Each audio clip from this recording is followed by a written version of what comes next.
Okay, let's make herbs in honey. So this is an ancient recipe, and all you need is a half jar of quality honey, some oregano. It's based on, just measurements you figure out. So I just put a few teaspoons of each, and I need some basil. I use dried ones because that's what I have at home. So for this much honey, I just put a certain amount, as you see, a few teaspoons of each. And this is sage. I just bought them in Tesco or Turkish shop, so these are all fine. But you can use quality herbs, you can use fresh one, obviously. So this is really good. So sage, oregano, and basil, and a pinch of saffron. I just got, again, the cheap one from the Turkish shop. Just a pinch, a few things. You can skip a few ingredients, it doesn't really matter. So this is thyme, again the dried format. So any green herbs are great for it. I also use majoram. That's a really popular one in Hungary, so why not? Just again a teaspoon. And I have dried ginger powder. So I just add some ginger powder as well. Again, 1 or 2 teaspoons, doesn't really matter. You can't go wrong because it soaks up the flavor. And I'm gonna use some curcuma.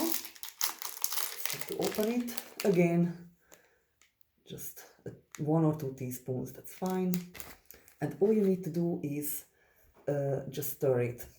You can also add garlic and cloves.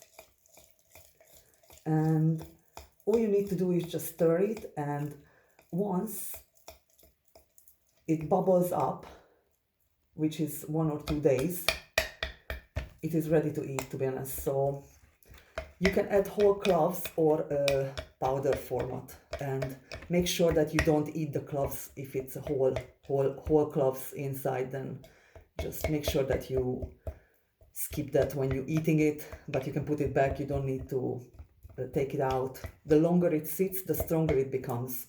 And this is an ancient recipe for coughing. This golden liquid will cut your heavy coughing off in a day or two. So this is really strong, and if it sits for half year or 1 year in your shelf, closed obviously, it will be really strong and really good for you. So make sure you prepare this on time before the winter comes. I'm making it for my dad, who is in hospital now. So once he came out, I want him to have this as well, just in case. So this is good for prevention as well. As soon as you feel any itchy throat or any throat infection, just have a spoon. And if you have more significant symptoms, just keep eating it. 1 teaspoon every 20 minutes, every half an hour, until the coughing stops. And that's it. See you in the next episode.